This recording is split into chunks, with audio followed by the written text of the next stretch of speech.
first off, Aric was mentioning that prior to this last 6 months, can you tell me prior to this, this was just like completely not something you were hearing? No. When did it start and what was happening before? So 2021 is when, like, I always use that as like the starting point. Really unusual experience. I had this dream of a storm that was rolling in, and I remember thinking when I woke up, that was a darkness that you can feel out of Exodus and the plagues. And it wasn't good. And I decided I'm not going to share that with anybody because it's pretty dark.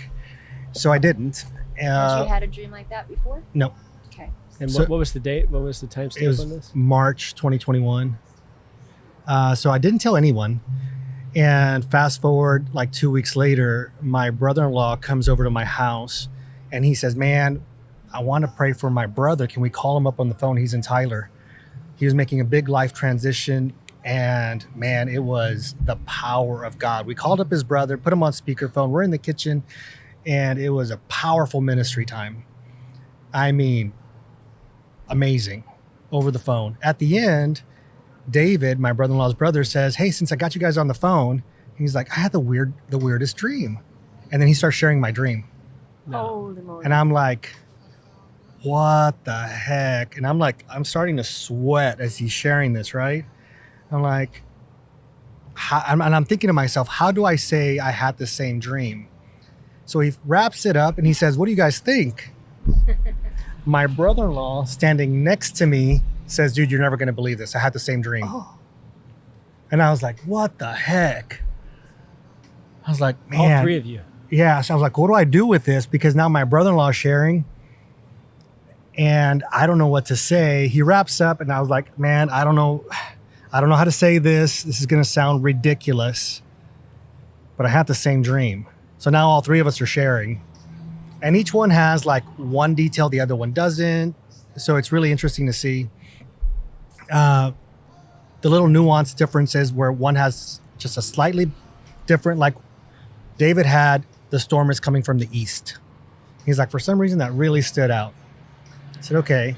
Aaron was looking at it saying, God was speaking Isaiah 91 in the middle of the storm to me. I could hear God saying that. Beautiful. Isaiah 91? Yeah. Sorry, Psalm 91. Oh, Psalm 91. 91, yeah. Sorry. Amen. Isaiah 91. I Sorry. was thinking Psalms. Yeah. He wrote a lot. I was Psalm like, 91. And so I kind of sat on it thinking, I don't want to do anything with this. And all of us went back and started thinking, man, what do we do? So I waited about another 2 weeks and I decided I'm going to process this with Alina Morgan. Yeah. So I went over to Alina's house and I said, hey, can we work through this? And I told her what I just told you guys, except I told her the dream. And she's like, that's so strange. My daughter just had that dream. And I was like, what the heck? So can you share it? Oh, so the dream base. Like the compilation, because I do think what happened for me, like when you're saying, I'm like, that's a picture. Yes. I think of what God wants to do, where He's like calling people together, because there's to share the word of the Lord, because there's revelation that each season part, and so Yes. if we can actually start sharing with one another and coming together and speaking about these things, then we can the full counsel of the Lord. Yes. So we can then have the interpretation and the application, because we've got revelation, but a lot of times we're here. Somebody's like, "Oh, I had the revelation," but we're not allowing Yes. others to share and then bring it together and then say, "Okay, out of that, what is the interpretation? What is the application?" Which I feel like we're way behind on application, but go Yeah. ahead. So in my dream, I saw a storm rolling in. It was super dark and everybody was running for cover. Okay. and you were on Morrow? No, this is a separate one. Okay. So I'm running for cover. What location do you know where you are? I don't know where I was. Okay. And it's a city and I'm thinking, man, I got to get indoors quickly. And I could see the storm and it's rolling in and you could see this darkness. It was nighttime and you could see the darkness rolling in. And I went to a house and I thought, no, not that house, not that house, not that house. And then I saw a house, a really plain looking house, and it had a stable of huge horses. And I thought, that's the house for me. And I went in there and I took shelter there.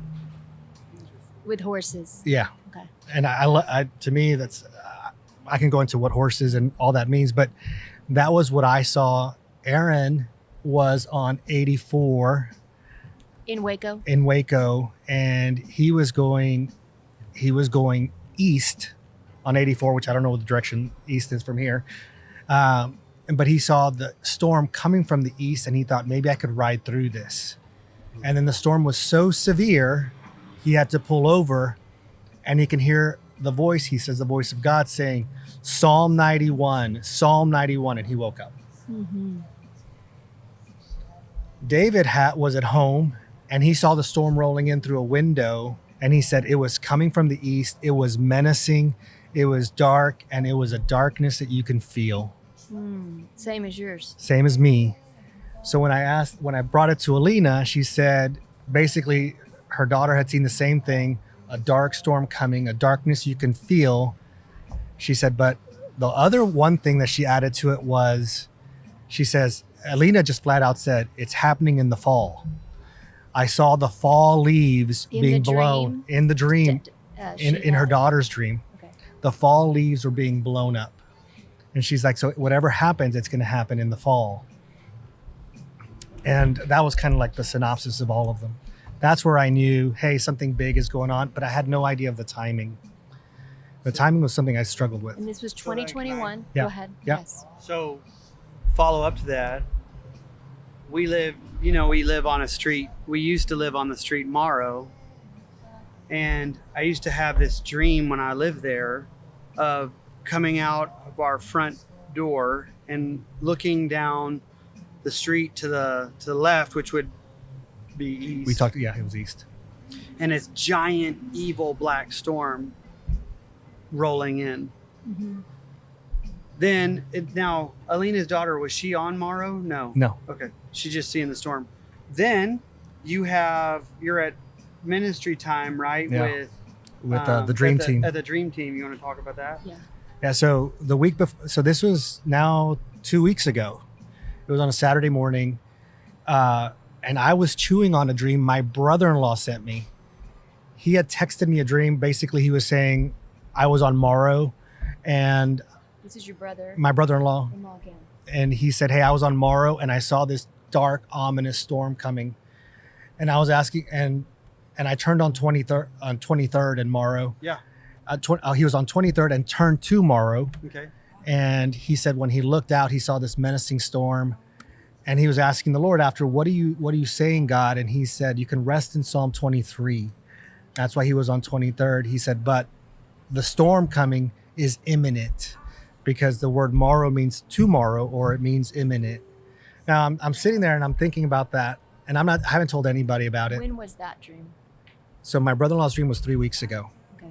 So then the 2 weeks, And we're headed no, into a the week fall. late, a week later, 6 days later, I'm at the dream team meeting. And in that meeting, at the very end, they said, hey, here's some printed out dreams if you guys want to practice dream interpretation. We'll do as many as we can. And there was like 15 minutes left. And I go through the first dream, and people are talking about the first dream. I'm reading the second dream. People are still talking about the first dream. I go to the third dream. People are still talking about the first one. And this guy happened to be sitting next to me who had the dream. He had this dream about being on Morrow and a storm coming, and he has to take shelter in that house. And he says, I know, he says in the dream, that this is a huge, devastating storm. But my concern here is for all the people that are asleep. They have no idea this storm's about to hit. And here I am knowing this. All of a sudden, it comes in like a tidal wave, and it starts flooding the rooms. And he says, I'm in my room. And he said he had gone in, that's the house he used to live in. He had gone into Christopher's room. That's his cousin. He went into Christopher's room, and the water started rising and started flooding the house. And I'm thinking, I'm going to drown. And it rises almost to the top, but I can still have a gasp of air. And then the water starts receding. We were okay. And then I looked at him, like literally, I'm reading the dream. We wrap up, and pull him aside. I talked to him. I said, dude, what do you think it means? He said, this isn't a dream about me. It's not a dream about my family. This is a dream for either the big church or a big event. And I said, I agree with you. And I showed him my brother-in-law's dream via text, and he kind of freaked out. Just again saying, hey, there's something imminent. It's on morrow, just like Aric's dream on morrow, just like Aaron's dream on morrow, just like Jared's dream on morrow. God was saying something is imminent. And Right. 84 And from the east, which would hit tomorrow. yeah. And the other part of that, which I thought was interesting that I shared, I had never had this experience before. About a week ago, I was woken up on a Friday morning. I was woken up by a huge drop of water that landed right by my ear, and it startled me awake. And I look, and there's nothing. And I'm thinking something's leaking, but it was a huge drop of water. What is it? And there's nothing. I'm feeling around. There's nothing there. So I wake up, I go through my day, and that night I can't sleep. So it's 2, 3 in the morning. And I'm just like, God, what the heck was that drop? What was that all about? Because it literally woke me up. I heard it. It woke me up. And in my mind's eye, I thought it was the size of a basketball, a drop the size of a basketball just hitting. And he said, that's the first drop in the storm that's hitting. I said, okay, thank you.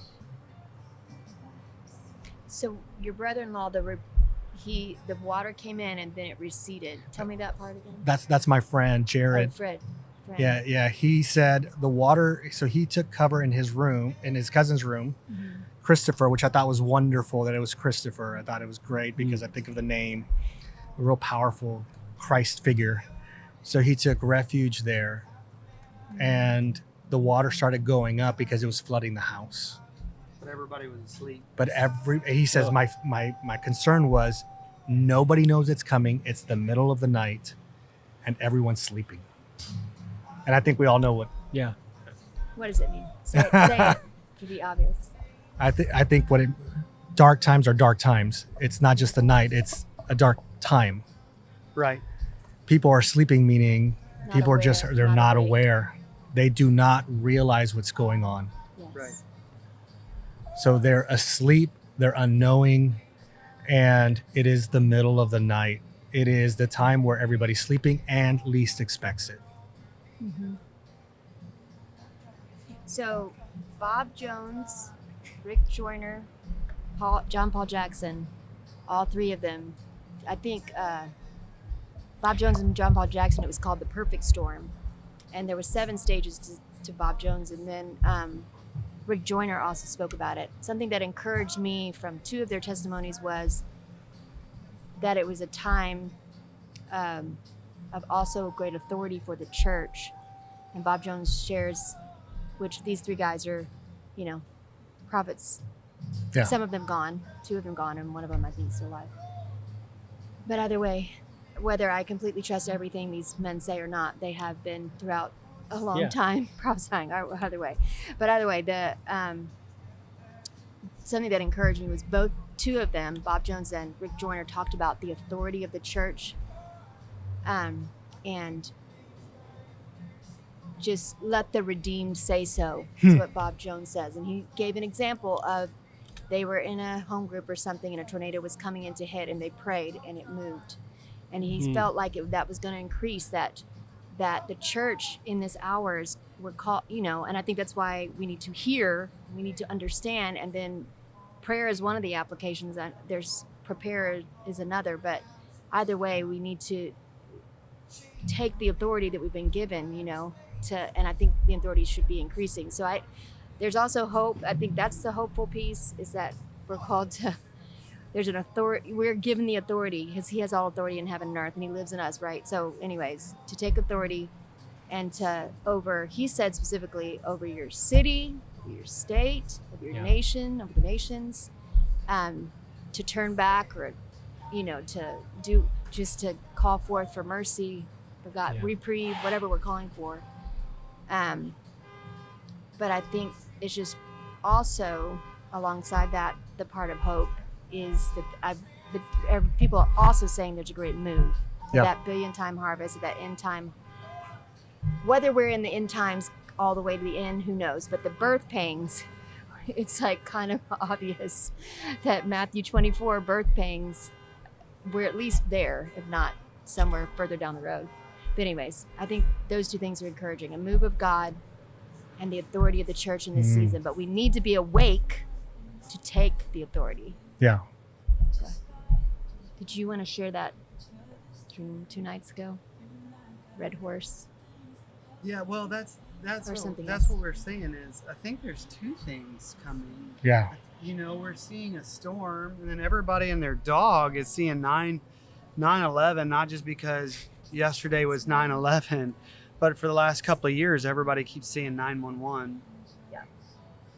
And so I'm glad you said that, because we could go into two things. One is all the storms that people are dreaming about and seeing, which I don't think is just one location, like Right. Waco, better look out. You know, I think it's a big storm, and I don't know what that storm is, but you know, I know a friend of ours is having dreams of under the cover of the storm, the enemy coming in and setting up blockades in the road and forcing people to take new jabs and forcing people to make really weird decisions off the cuff in the spur of the moment. Isolated. Keeping them isolated, which is weird, because I had a dream, and this is so weird, and I'd love to know if anybody else has heard about this, but I heard a dream I heard a voice say the rule of 4. And I was like, what's the rule of 4? And in the dream, I see that people are only allowed to be quarantined or outside of quarantine with a group of 4 at any given time. So family units that were 4 or less, it didn't affect as much because they were still able to live life as normal. But as far as churches go, as far as companies go, it was a really hard hit, and they enforced it with an iron rod. And so in the dream, I saw people were sneaking around trying to meet in groups, but they would go in 4s and then try to converge in different houses and meet up and actually see each other. But there was citations and tickets and people being arrested and all sorts of stuff. So that was the dream I had. Then that was in 2022, I believe. And then Nate Bobbitt sent me an email asking people if anybody knew what the rule of 4 was, because somebody else had a dream that people were only allowed to be out in groups of 4 and coming soon. So with that dream, I would say, well, then if there's a rule of 4, that means there's something that has to happen to have that come in play. Or that we're convinced is happening. Or that we're convinced is happening. Yeah, convinced. Something. We're being told is happening, and therefore respond to. Just because there is, on both sides, narratives and media that is not telling the full truth about these things. So, to manipulate, even worldwide, you know. Right. So, we can go into dream. Go ahead. So Rudy, for me, I don't know if he shared, because I know we haven't talked yet, but I've been wanting to talk to you. But anyways, the 911. So like, I've been seeing that for like 8 years or something. 911, 911, 911, and not fully knowing what it meant. But so that was happening, and then in 2020, when all the weirdness happened, worldwide with, the thing that happened, I felt what I specifically felt God say was wake up. That was what I heard, was wake up. And essentially that I hadn't been discerning the signs of the times in which I live. Whoa. And felt really convicted, like, Lord, I'm so sorry, and that the spirit of discernment, just revealing, just understanding more of the spirit of discernment isn't just discerning good, it's also being willing to discern evil. And so that's a little bit what started me on the journey of like beginning to go, okay, Lord, I want to wake up. I want to discern the signs of the times.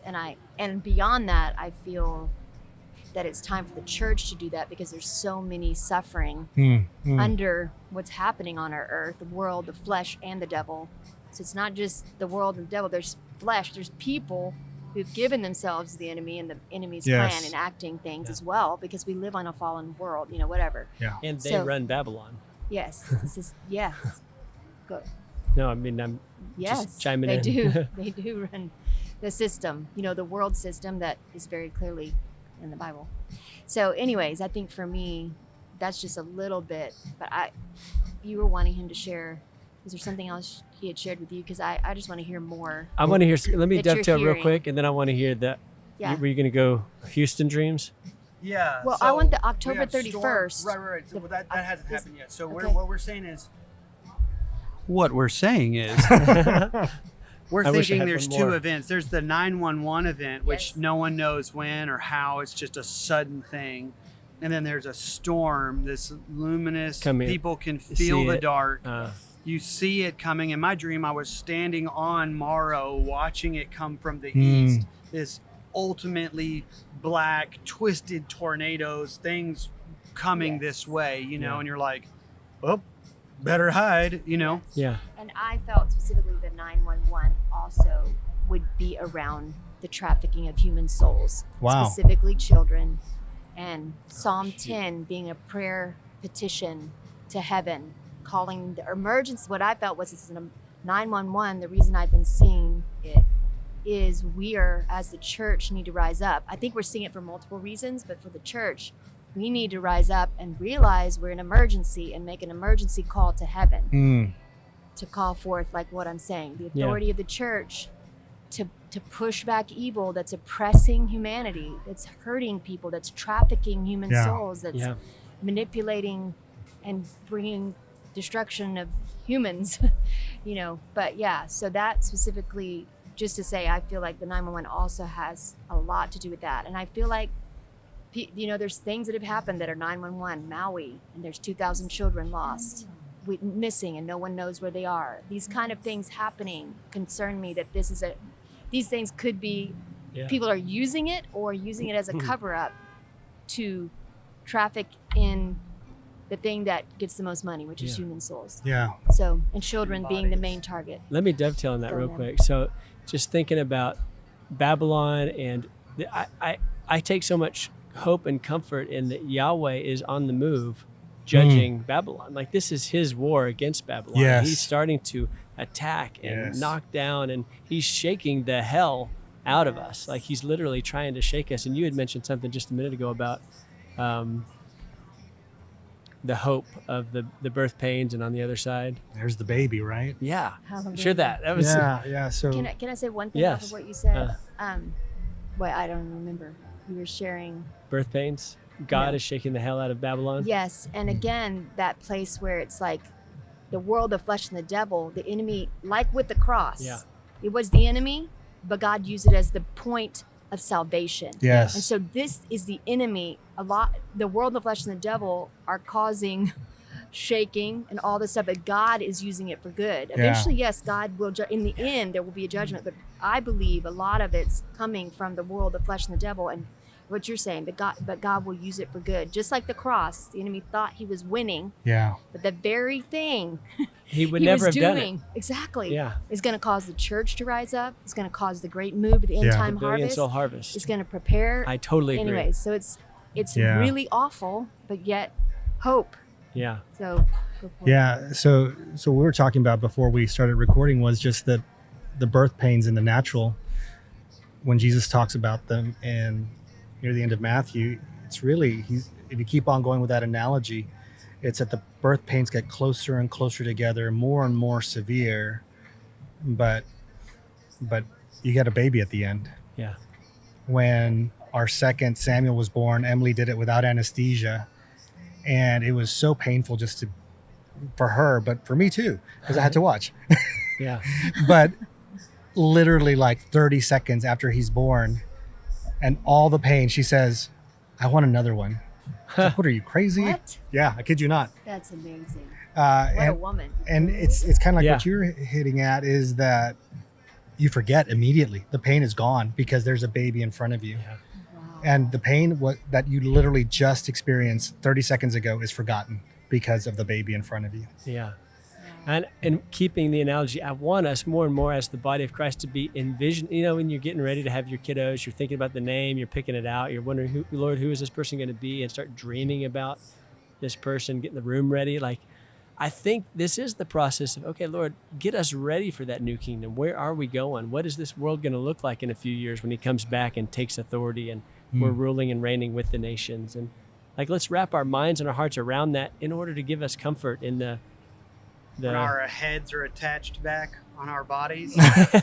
Well, you get to keep it forever. From all It's a the very bits. elite group that just gets to have that excited, golden immersed. necklace Yeah, right I'm there. excited to see The Jesus. golden I necklace. mean, Jesus had the scars. I'm They excited linger. To see him. That's for Interesting. sure. I like Yeah. it. The golden necklace. Never have to let that one That's go, man. No rough. one's taking it from you. Rough. They did not love their lives even unto death. That's right. The golden necklace. That's You know, Julie, when you talked about 9/11, I started seeing that a lot, and it really bugged me because I was like, okay, and I was trying to figure Me out what does too. it mean? Me too. Obviously, September 11th and the tragedy that hit the United States over 20 years ago, that's one thing. That's okay. That's valid. And I started breaking it up between 9 and 11 and what is 9? Gift Spirit 11.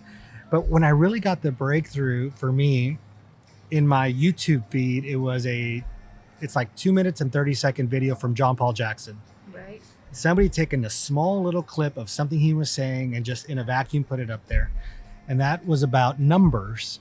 And he said, do you feel God is talking to you about numbers and you think it's a prophetic sign? And I'm like, 2 minutes and 30 seconds. That's not a big investment. Yeah, Right. let me listen to this. So I did.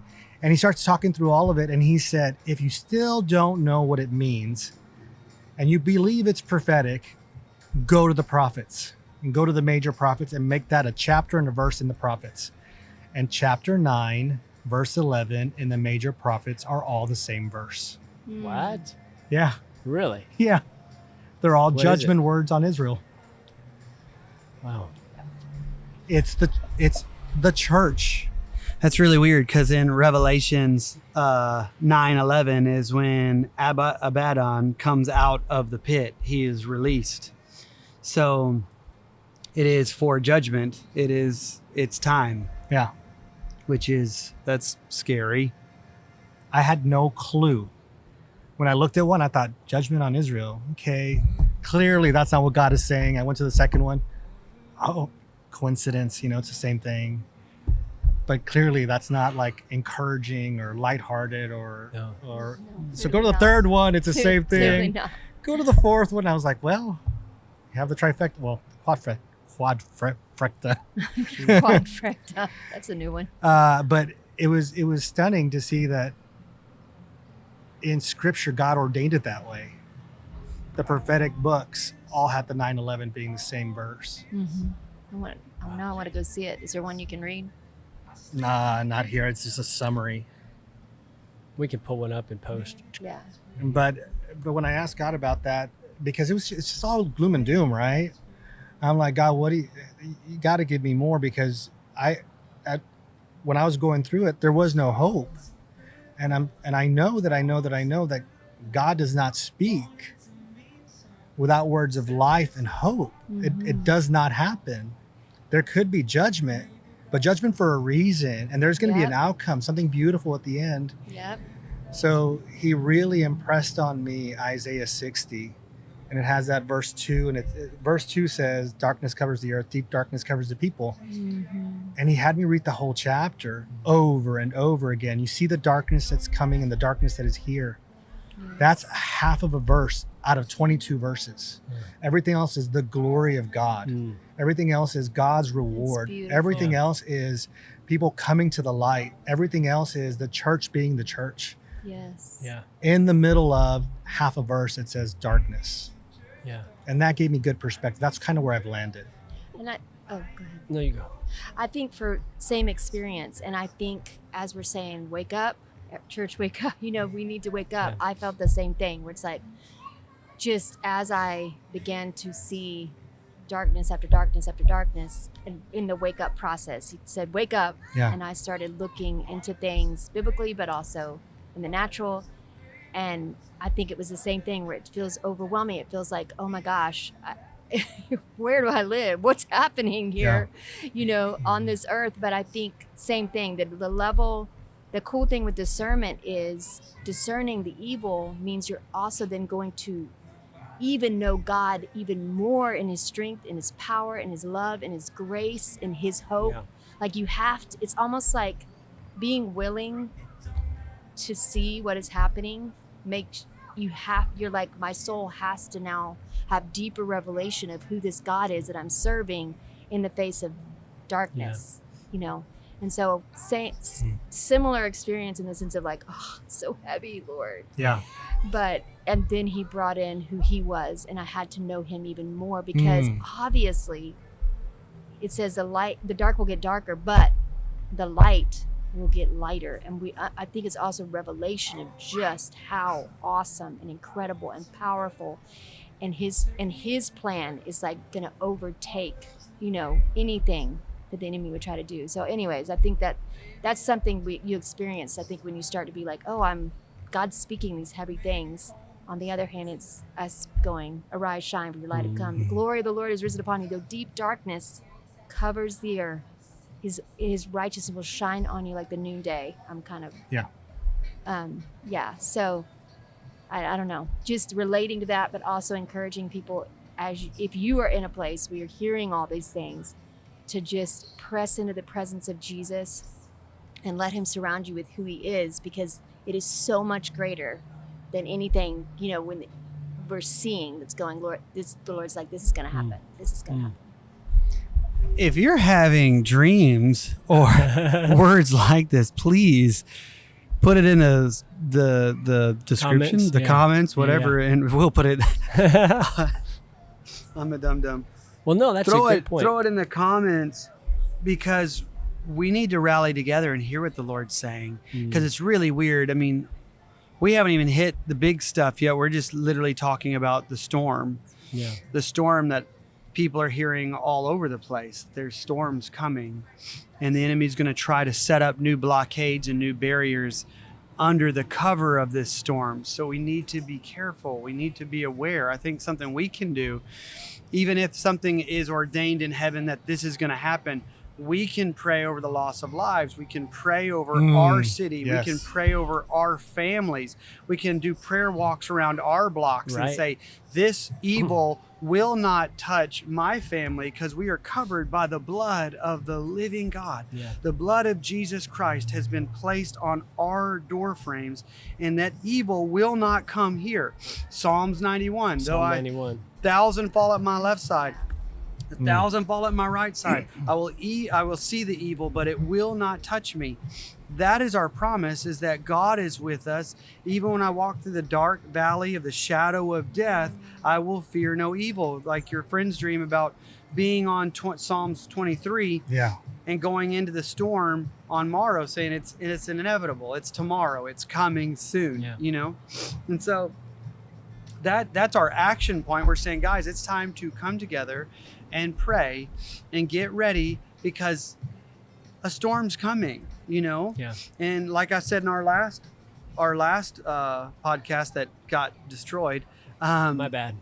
there's an It was my bad. I suck at audio. the church is going to have an Alamo moment. If you don't know the Alamo, we're from Texas. If you don't know the Alamo, check it out. But what is it? Davy Crockett, right? He's one of them. No, it wasn't Davy Crockett. It was one of the other guys. Somebody drew a line in the sand at the Alamo and said, choose today if you're going to die with us or if you're going to walk free. And of course, they sent the women and the children across, and then one man left, but all the others stayed, and they fought to the end, and they lost their lives.